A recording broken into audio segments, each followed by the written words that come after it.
BJP आज अपना 41वां स्थापना दिवस मना रही है। राजधानी रांची में महानगर और प्रदेश कार्यालय में इस अवसर पर बीजेपी कार्यकर्ताओं ने प्रधानमंत्री नरेंद्र मोदी और भाजपा के राष्ट्रीय अध्यक्ष जेपी नड्डा का लाइव संबोधन सुना। 6 अप्रैल 1980 के दिन ही भारतीय जनता पार्टी की स्थापना हुई थी। इस मौके पर पार्टी के कई संस्थापक सदस्य भी मौजूद रहे। संस्थापक सदस्यों ने कहा कि 41 साल पहले जनसंघ की स्थापना तो जरूर हुई, लेकिन 1925 में आरएसएस के गठन के साथ ही इस विचारधारा की नींव पड़ी और जनसंघ के रूप में इसका राजनीतिक रूप सामने आया, जो कि 1980 में भारतीय जनता पार्टी के नाम से अस्तित्व में आया और सिर्फ 2 सीटों से 303 सीट तक पहुंच गया। लेकिन अभी भी पार्टी का लक्ष्य पूरा नहीं हुआ है और कार्यकर्ताओं को उम्मीद है कि प्रधानमंत्री नरेंद्र मोदी के नेतृत्व में बीजेपी के एकात्म मानववाद के लक्ष्य को पार्टी जरूर पूरा करेगी।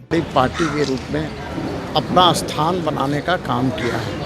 तो आज स्थापना दिवस था और हमारे देश के आदरणीय प्रधानमंत्री और राष्ट्रीय अध्यक्ष जी ने संबोधन किया, तो हम सभी कार्यकर्ता स्थापना दिवस मनाने के लिए यहाँ एकत्र हुए हैं। साथ ही रांची महानगर के प्रत्येक बूथ पर और प्रत्येक कार्यकर्ता अपने अपने घर पर भारतीय जनता पार्टी का जो झंडा है, कमल फूल का झंडा, उसको लगाने का काम करें। भारतीय जनता पार्टी रांची महानगर में कुल 933 बूथ हैं और सभी बूथों में आज के दिन हम लोग पार्टी का झंडा फहराते हैं और सभी मंडलों में आज अपने देश के लोकप्रिय यशस्वी प्रधानमंत्री परम आदरणीय नरेंद्र मोदी जी के उद्बोधन को सम्मानित कार्यकर्ताओं ने, पदाधिकारियों ने सुना है और सभी मोर्चा के पदाधिकारियों ने, सदस्यों ने सुना है और उनके माध्यम से जो राष्ट्र के जितने भी भारतीय जनता पार्टी के सम्मानित कार्यकर्ता हैं, उनका जो मार्गदर्शन मिला, उनका जो दिशा निर्देश मिला, निश्चित रूप से भारतीय जनता पार्टी के कार्यकर्ता उनके बताए मार्गों पर चलकर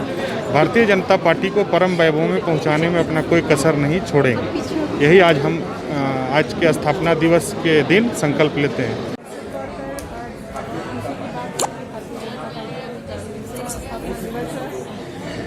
और देशवासियों को आज प्रधानमंत्री जी ने शुभकामना दी है। हम तमाम भारतीय जनता पार्टी के कार्यकर्ता भी देश के सामने जिस तरह से भारतीय जनता पार्टी हमेशा जिस तरह से प्रधानमंत्री ने काम किया, देश के लिए बहुत ही गौरवान्वित समय है और आगे भी भारतीय जनता पार्टी इसी तरह से देश की जनता के लिए हमेशा काम करती रहेगी और अंत्योदय के सपनों को पूरा करेगी। देखिए, लगभग 41 वर्ष हुए, लेकिन हमारी यात्रा 1925 से प्रारंभ हुई है, जब देश हल्का सा डाउन आजादी की लड़ाई लड़ रहा था। तो आजाद तो भारत होगा, लेकिन आजादी के बाद देश का स्वरूप क्या होगा, उसकी व्यवस्थाएं कैसी होगी, उसका संविधान कैसे होगा, नीति निर्धारण कैसे होगा, इसकी कल्पना किसी को नहीं थी। तो प्रातः स्मरणीय डॉक्टर हेडगेवार जी ने 1925 में संघ की स्थापना की।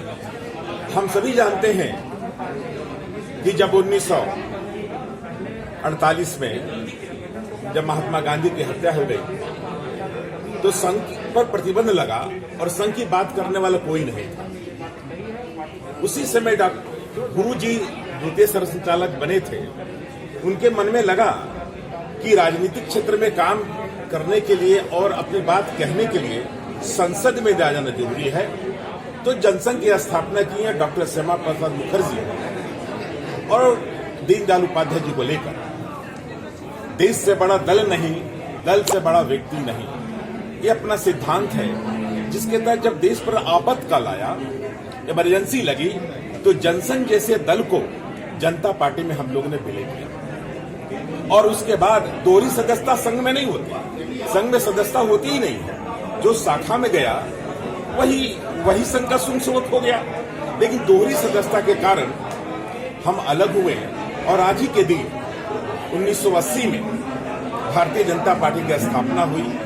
और आज आपने ठीक ही कहा कि 2 से लेकर 302 तक हम पहुंचे हैं। और मुझे अपने विश्वास है मोदी जी के नेतृत्व में, जिनके मोदी जी के शरीर का एक एक कण, जीवन का एक एक क्षण जो राष्ट्र के लिए समर्पित है और आगे बढ़ रहा है, भारत विश्व गुरु के पद पर आसीन हुआ है और आसीन होने जा रहा है। भारत माता के माथे पर जो कलंक का टीका 378 135A रामलला का मंदिर था, हटा है और आने वाले समय में मोदी जी के नेतृत्व में मथुरा में कृष्ण जन्म स्थान का भी कलंक हटेगा और बाबा विश्वनाथ का भी कलंक हटेगा काशी से, और भारत भी इस गुरु पर आसीन है।